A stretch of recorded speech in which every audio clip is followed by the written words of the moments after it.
The blood-red sun dipped below the horizon as Emily Ziegler clutched her swollen belly and staggered through the rugged terrain of western Texas. Her once fine dress now torn and caked with the dust of 2 weeks on the run. It was 1873, and the promise of a new life in California had evaporated like morning dew when the stagecoach was ambushed 3 counties back. The other passengers, strangers whose faces she could barely recall now, had been killed in the chaos. Only Emily had managed to slip away in the confusion, pregnant and terrified, with nothing but the clothes on her back and the wedding ring that now felt like a cruel joke on her finger. Her husband James had died of influenza back in St. Louis before he even knew she was carrying his child. With no family and mounting debts, she had sold what little they owned and purchased passage west, hoping to reach her late husband's cousin in San Francisco. Now, as night fell across the Texas wilderness, that dream seemed as distant as the stars beginning to appear overhead. Emily's parched lips cracked as she licked them, her water canteen empty since morning. The baby kicked insistently, as if protesting their desperate circumstances. 7 months along now, she couldn't travel much farther. Her vision blurred as she stumbled forward, one hand braced against her lower back, the other protecting her unborn child from the unseen dangers of the wilderness. Just a little farther, she whispered, though to whom she wasn't certain, perhaps to the baby, perhaps to herself. Perhaps to God if he was still listening. The night grew cold quickly, as desert nights often did.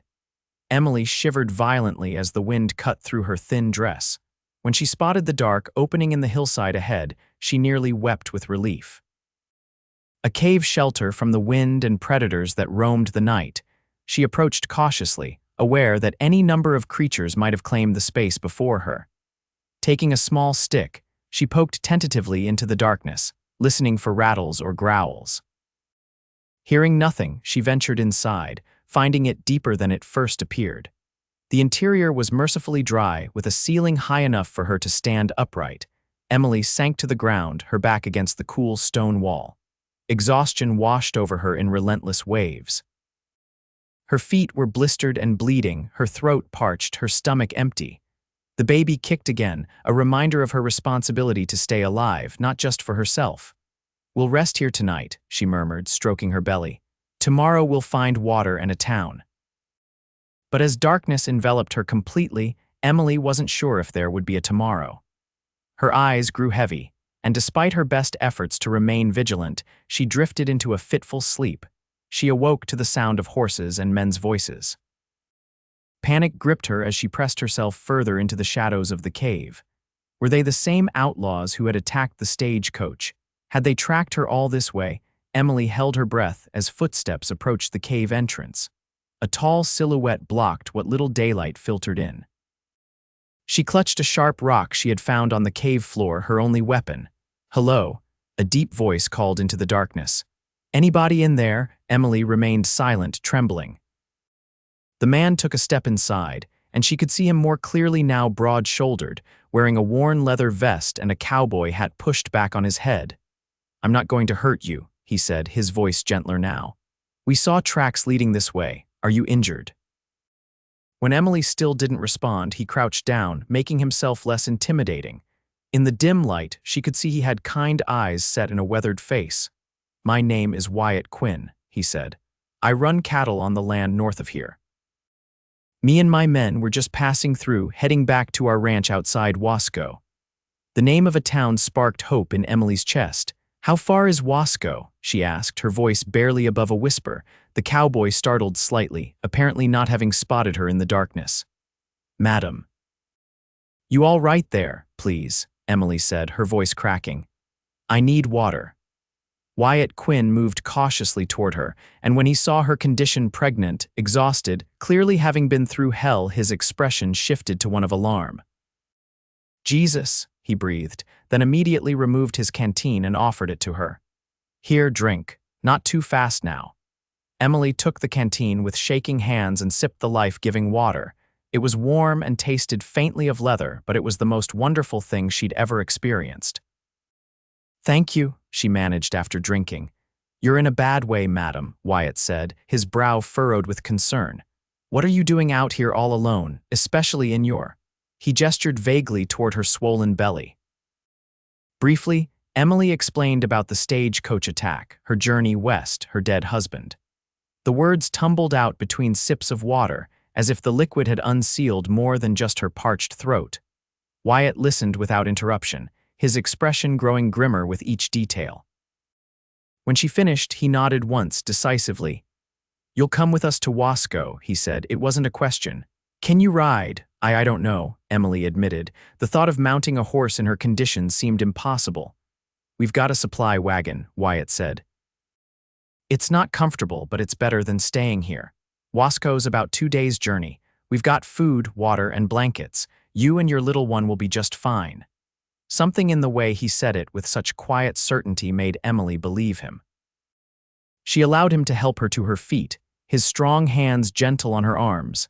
Outside the cave, 3 other men waited with horses and a wagon. They tipped their hats respectfully when they saw Emily, though she caught their surprised glances at her condition. "Boys, this lady's coming with us to Wasco," Wyatt announced. "She's had a rough time of it. Jake, make her comfortable in the wagon. Hank, give her some of that jerky and more water." The men moved immediately to follow his instructions, and within minutes, Emily found herself nestled in the back of the wagon atop a bed of folded blankets. One of the cowboys, a young man with freckles across his sunburned nose, offered her a strip of dried meat. "Thank you," Emily said, accepting it gratefully. "No thanks needed, madam," he replied, ducking his head shyly. "Boss wouldn't have it any other way." As the wagon began to move, jolting over the uneven ground, Emily watched Wyatt Quinn riding alongside. He sat tall in the saddle, scanning the horizon vigilantly. There was something reassuring about his presence, as if the mere fact of him kept danger at bay. For the first time in weeks, Emily allowed herself to relax slightly. The food and water revived her, and despite the discomfort of the wagon, she felt herself drifting towards sleep again. The last thing she saw before her eyes closed was Wyatt Quinn glancing back at her, his expression unreadable beneath the shadow of his hat. The journey to Wasco took longer than expected. A spring storm turned the trail to mud, forcing them to make camp for an extra night. Wyatt and his men constructed a makeshift shelter for Emily, ensuring she stayed dry while they themselves slept under the dripping canopy of a large oak tree. By the time they reached the outskirts of Wasco, Emily had learned that Wyatt Quinn was respected throughout the county as a fair man and a successful rancher. He had come to Texas after the war, starting with almost nothing and building his spread through hard work and determination. His ranch, the Crooked Q, employed a dozen men year-round and more during Roundup.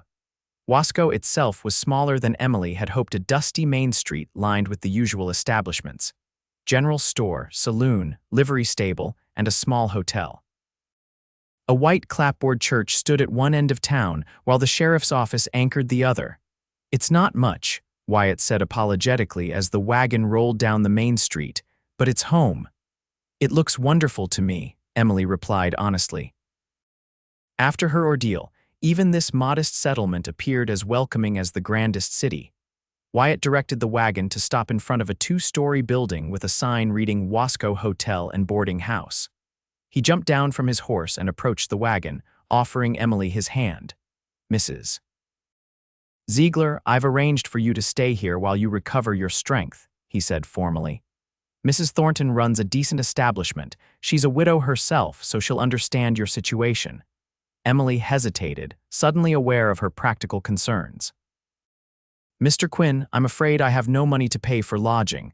Everything I had was lost in the stagecoach attack." Wyatt waved away her concern. "That's been taken care of." "But I can't accept. You can and you will," he interrupted firmly but kindly. "Consider it a loan if your pride demands it. You can repay me when you're back on your feet." Before she could protest further, the hotel door opened and a stout woman with iron-gray hair emerged, wiping her hands on her apron. "Mr. Quinn," she called, descending the steps. "Is this the lady you mentioned, Mrs. Thornton? This is Mrs. Emily Ziegler," Wyatt introduced them.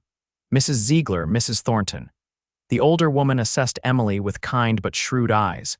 "You poor dear," she said. "You look dead on your feet, and in your condition, come inside right away. I've got a hot bath waiting and stew on the stove."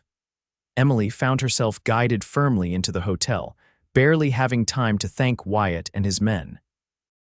The last glimpse she had of the cowboy was him standing in the street, hat in hand, watching her go with an expression that might have been concern or simply relief at having discharged his responsibility.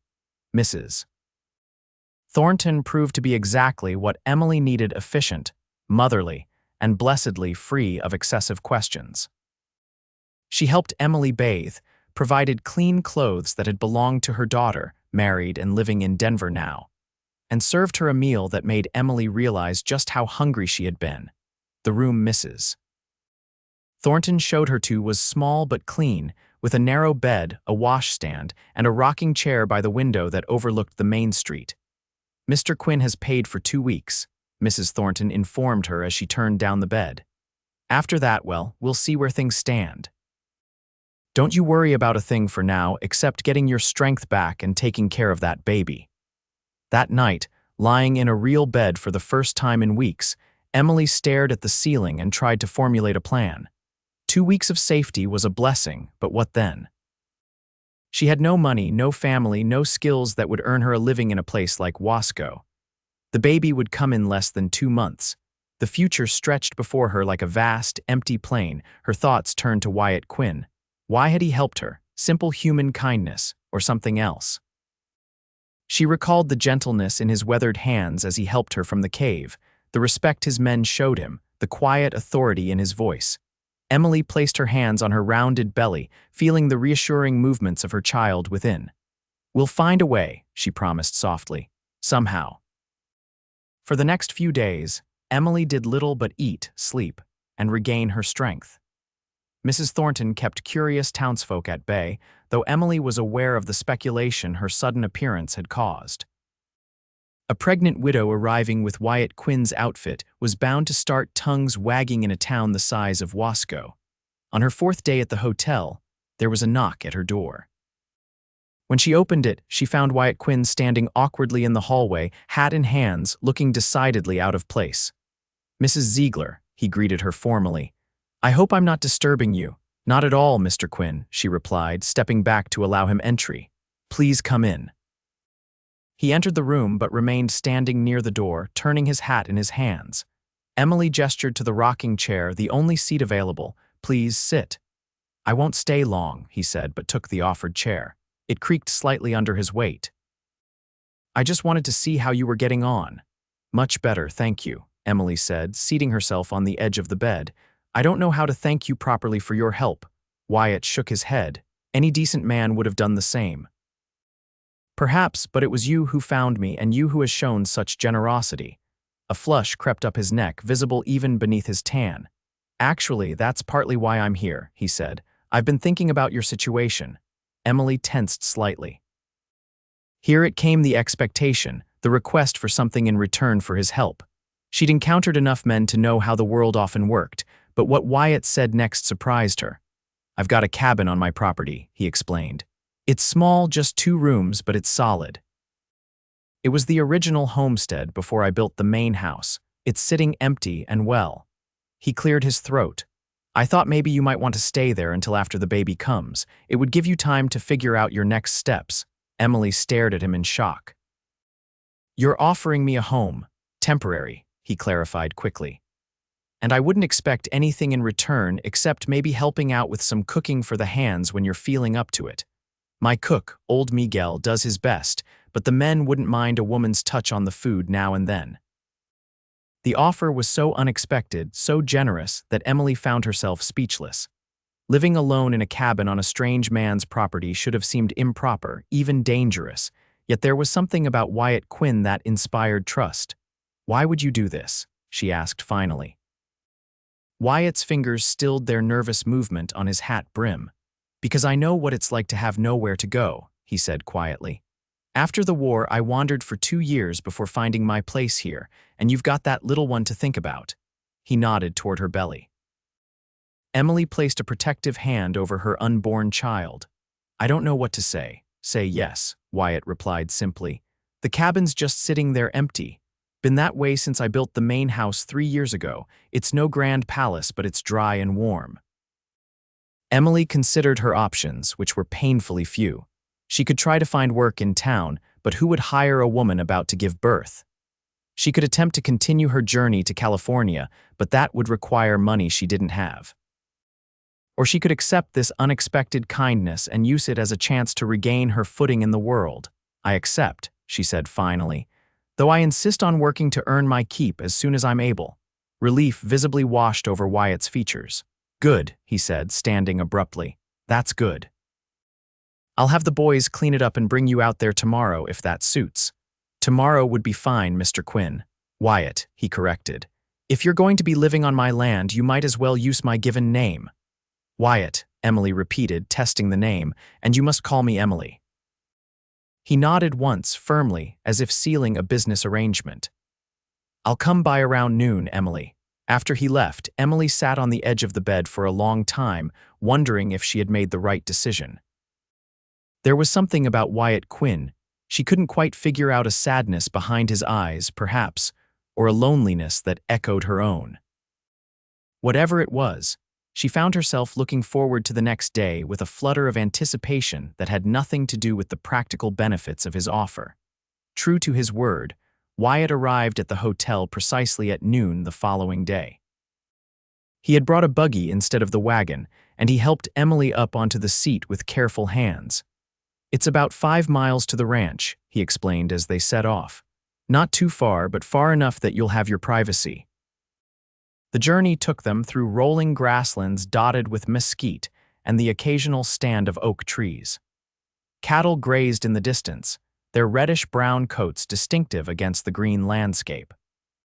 Spring had brought wildflowers, bluebonnets, and Indian paintbrush, creating splashes of color along the rutted trail. "It's beautiful," Emily said, breathing deeply of the clean air. Wyatt glanced at her, a small smile playing at the corners of his mouth. "You should see it at sunrise," he said.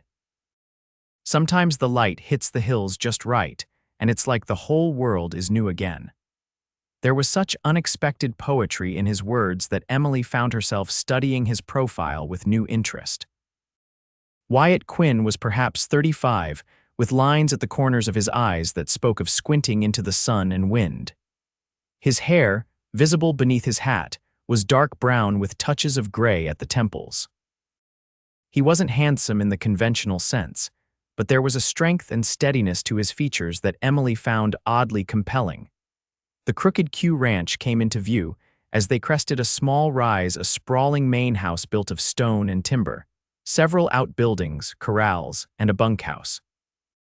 Men were visible working with horses in one of the corrals, while smoke rose from the chimney of what must be the cookhouse.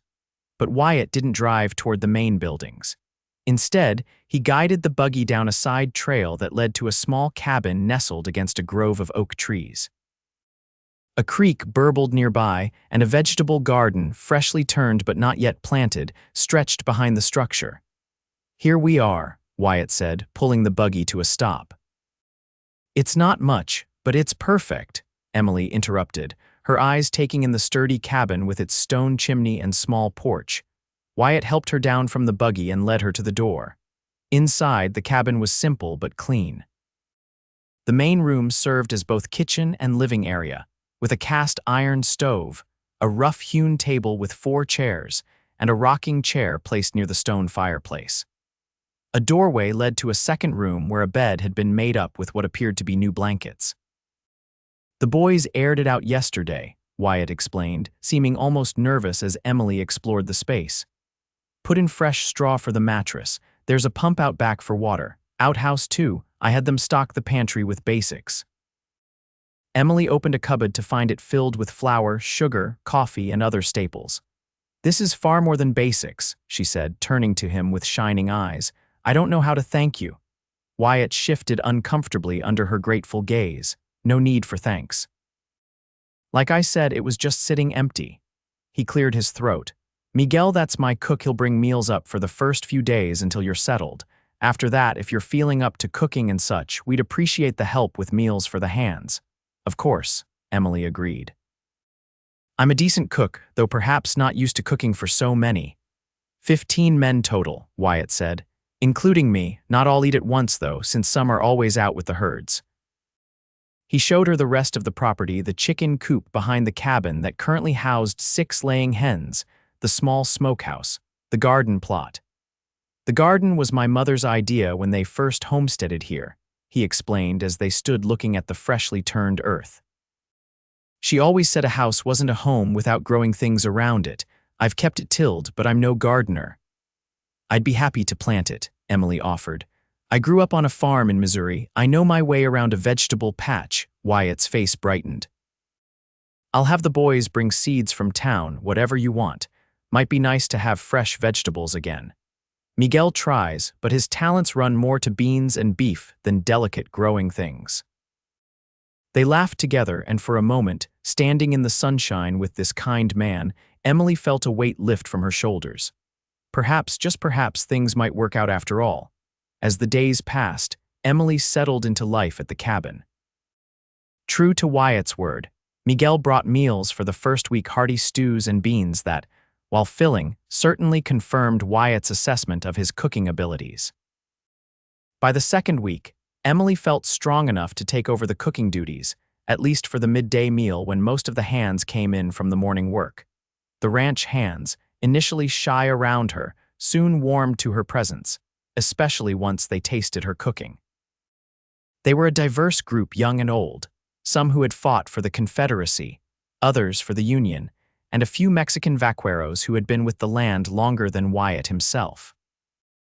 All of them treated her with respect bordering on reverence, as if having a woman cooking their meals was a luxury beyond imagining. Wyatt himself took his meals with the men most days, though occasionally he would stay behind after the others had returned to work, lingering over a cup of coffee while Emily cleaned up. Their conversations were cautious, at first polite exchanges about the weather or the ranch operations, but gradually grew more personal. Emily learned that Wyatt had come from Tennessee originally, that he had fought for the Union despite his Southern upbringing. My daddy believed slavery was wrong, and so did I, and that he had wandered west after the war, working as a cowhand until he saved enough to buy the initial parcel of land that became the Crooked Q. In turn, she told him about her childhood in Missouri, her brief marriage to James. He was kind, but we were more friends than anything else, and her hopes for her child, boy or girl. Wyatt asked one afternoon as they sat on the porch of the cabin, watching a spring thunderstorm roll across the plains. I don't know, Emily replied, her hands resting on her belly, which seemed to grow larger by the day. I dream of both. Sometimes I see a little boy with his father's smile. Other times, a girl with dark curls and stubborn ways. Wyatt nodded thoughtfully. Either way, that child's going to be lucky to have you for a mother. The simple sincerity of his compliment warmed Emily more than she cared to admit. At nearly 8 months pregnant now, she felt ungainly and exhausted most days, but there was something in the way Wyatt looked at her that made her feel almost beautiful. As her time grew closer, Wyatt arranged for a midwife from town to visit. Mrs. Fernandez was a small, wizened woman with kind eyes and hands that seemed to know exactly where to press to ease the discomfort in Emily's back. The baby is strong, she declared after examining Emily, and in the right position. When the time comes, send for me. I will be here. Wyatt took to stopping by the cabin each morning and evening, ostensibly to check if Emily needed anything, but their conversations often stretched longer than necessary. Sometimes he brought small gifts, a jar of honey from a wild hive his men had found, a book from his own small library, wildflowers gathered on his rounds of the property. Emily treasured these visits and gifts more than was wise. She reminded herself frequently that her stay at the Crooked Q was temporary, that once the baby was born and she was recovered, she would need to move on and make her own way in the world. Yet as spring deepened into summer, she found herself more and more reluctant to think about leaving. The cabin had become home in a way no place had been since her childhood. She had planted the garden, which now flourished with corn, beans, tomatoes, and squash. She had hung curtains at the windows, made from fabric Wyatt had brought from town. She had even acquired a cat, a orange tabby that had shown up one day, and appointed itself guardian of the cabin and companion to the increasingly pregnant woman who lived there. And then there was Wyatt himself.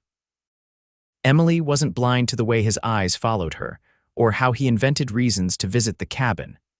Nor was she immune to the flutter in her heart when she caught sight of him riding toward her across the meadow, tall and straight in the saddle. But she was a pregnant widow, and he was her benefactor. Any feelings beyond friendship would only complicate an already complex situation. So she kept her growing affection carefully hidden, focusing instead on preparing for the baby and fulfilling her duties as the ranch's cook. The baby came in the early hours of a July morning, heralded by a tightening in Emily's back that quickly progressed to unmistakable labor pains. She managed to get to the main house, where one of the hands was dispatched immediately to town to fetch Mrs. Fernandez. Wyatt paced outside the cabin like an expectant father while the midwife worked inside with Emily. The sun rose and climbed high in the sky, then began its descent. The ranch hands found excuses to pass by the cabin throughout the day, their concerned glances meeting Wyatt's increasingly anxious ones. Finally, as the first stars appeared in the evening sky, the cry of a newborn pierced the quiet. Inside the cabin, Emily lay exhausted but triumphant, a tiny red-faced boy nestled in her arms. "He's perfect," Mrs. Fernandez declared, washing her hands after tidying up. "Strong lungs, good color. You did well, Mrs. Ziegler." When Wyatt was finally allowed inside, his hat clutched nervously in his hands, Emily looked up with a tired smile. "Wyatt, meet Thomas James Ziegler," she said, using the name she had chosen months ago, Thomas for her father, James for her late husband. Wyatt approached the bed cautiously, his eyes wide with wonder as he gazed at the tiny infant. "He's so small," he whispered. "Would you like to hold him?" Emily offered. Wyatt looked terrified at the prospect but nodded, with careful instruction from Mrs. Fernandez. He took the baby in his large, calloused hands, cradling him as if he were made of the most delicate glass. Something shifted in Emily's heart as she watched this strong man hold her son with such tenderness. Something that had been growing quietly for months suddenly blossomed into full awareness. She loved him. She loved Wyatt Quinn with his quiet strength and unexpected gentleness, his respect and kindness. But now was not the time for such revelations. She was still weak from childbirth, and there was a newborn to care for. Whatever feelings had taken root between them would have to wait. The weeks following Thomas's birth passed in a blur of exhaustion and joy for Emily. The baby was healthy but demanding, waking several times each night for feeding. During the day, she struggled to maintain her cooking duties while caring for the infant. Wyatt solved this problem by having Miguel resume cooking duties for the ranch hands, insisting that Emily focus on recovering her strength and caring for Thomas. Instead of the noon meal, he now visited in the evenings, often bringing dinner prepared by Miguel and staying to eat with her. These quiet suppers, with Thomas sleeping in a cradle Wyatt had commissioned from the town carpenter, became the highlight of Emily's days.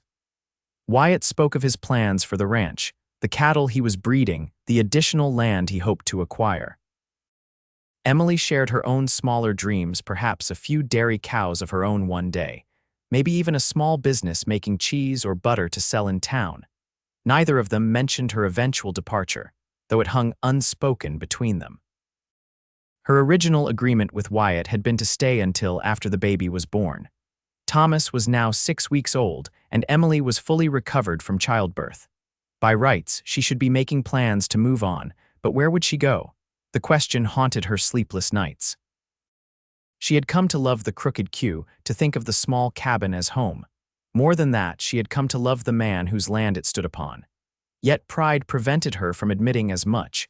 She was already deeply in his debt. She could not bear to be a further burden. The decision was forced upon her one evening in late August.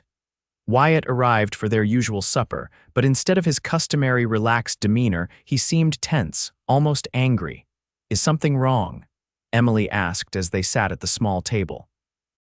Thomas lay sleeping nearby, his tiny fists curled beside his face.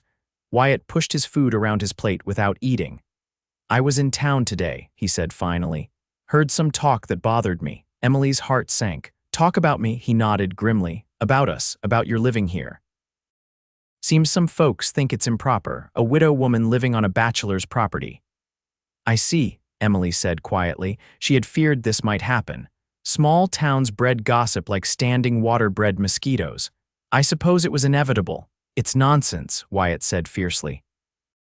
"You're here because you needed help and I had a cabin standing empty. There's nothing wrong or improper about it." "But people will talk regardless," Emily pointed out. "I should probably leave soon anyway. I've imposed on your generosity far too long." Wyatt's fork clattered against his plate. "Leave? Where would you go?" "I still have my original plan of reaching California," Emily said, though the thought of leaving the crooked cue of leaving Wyatt felt like a physical pain. "Now that Thomas is strong enough to travel—" "No," Wyatt interrupted, his voice sharp. Then more gently, "No, Emily, there's no need for you to go." Emily looked at him in surprise. "But you just said—" "I know what I said," Wyatt cut in. He pushed back from the table and stood, pacing the small room with agitated steps. "The gossips in town, they think they know everything. They see a man and woman living on the same property and assume." He trailed off, flushing. "Assume what?" Emily prompted, her heart suddenly racing. Wyatt stopped pacing and turned to face her. In the lamplight, his expression was a mixture of determination and fear. "They assume what I've been too cowardly to say outright," he admitted. "That I care for you, Emily. That I care for you as more than just a woman I helped or a cook for my hands. That I care for you as a man cares for a woman he wants to build a life with." Emily's breath caught in her throat. "Wyatt," he held up a hand to stop her. "Let me finish, please. I know this is sudden. I know you're still grieving your husband, that you have Thomas to think about. I'm not asking for anything right now, but I want you to know that there's a place for you here, a permanent place if you want it." Emily's eyes filled with tears.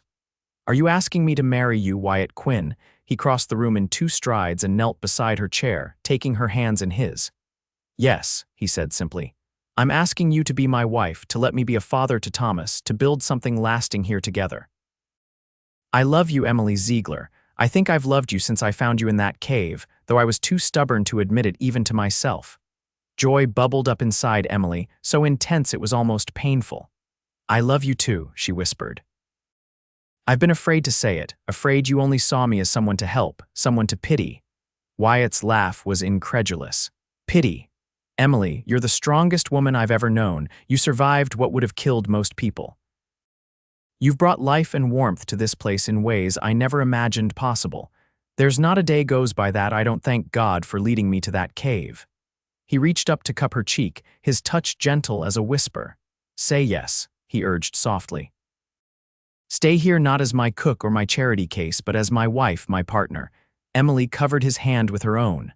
"Yes," she said. "Yes to all of it."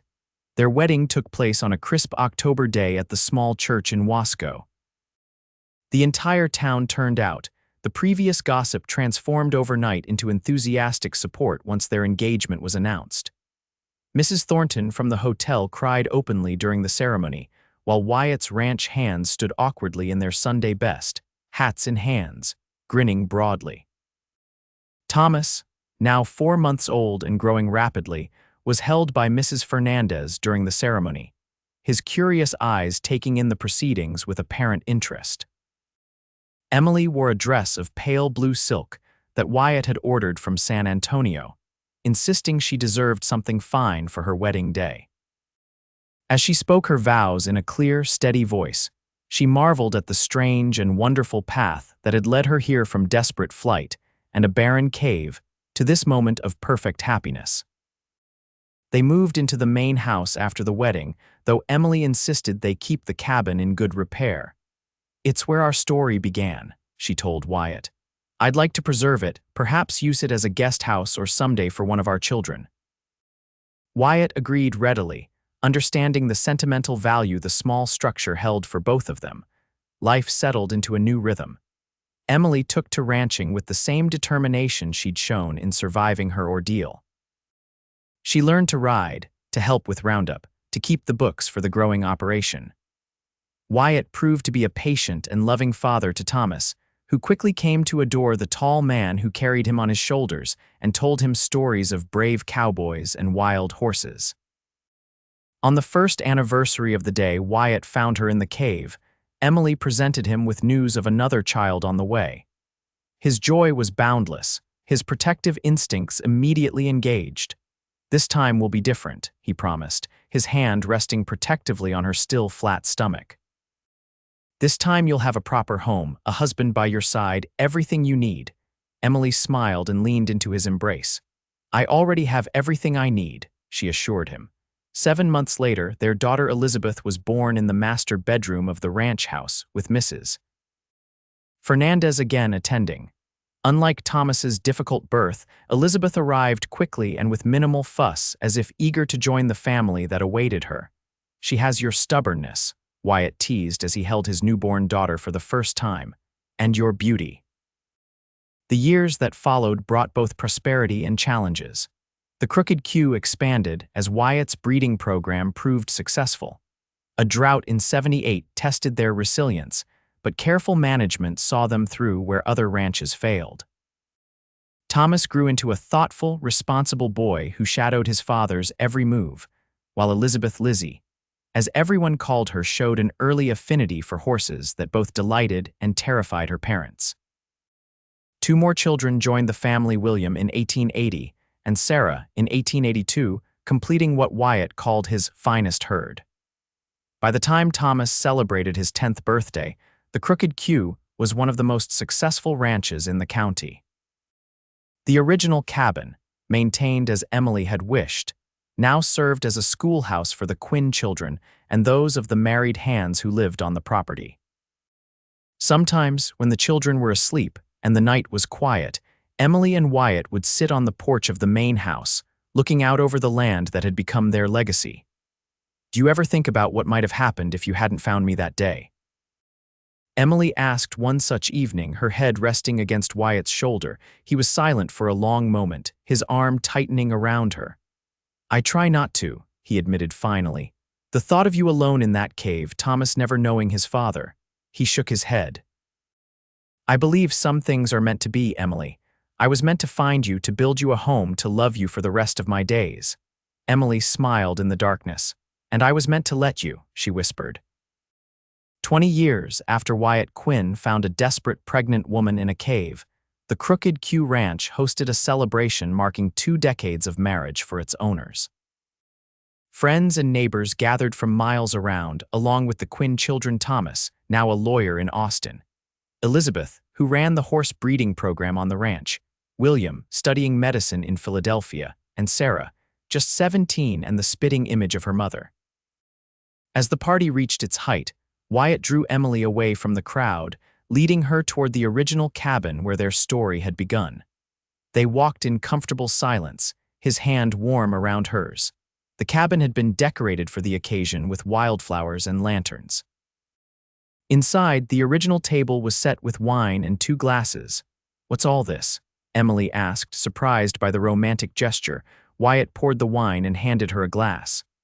20 years ago, I found a woman who changed my life," he said, his voice husky with emotion. "I built her a home, but she built me a family, a legacy, a life worth living." Emily blinked back tears. At 45, Wyatt's hair was more gray than brown now, his face more lined, but his eyes still held the same warmth that had first captivated her. "We've been blessed," she agreed, touching her glass to his. "More than I ever dreamed possible that day in the cave." "Do you remember what I told you the first time I brought you here?" Wyatt asked. "About my mother saying a house wasn't a home without growing things around it," Emily nodded. "And we've certainly grown plenty," she laughed, thinking of their 4 children, the ranch, the life they'd built together. "She was right," Wyatt said, taking Emily's hand. "But what she didn't tell me was that it's not the plants that matter, it's the love. You could have the grandest mansion or the humblest shack, but without love, it's just walls and a roof. What you brought to this place, Emily, what you brought to my life was the ability to grow love where there had been only emptiness." Emily set down her glass and stepped into her husband's embrace.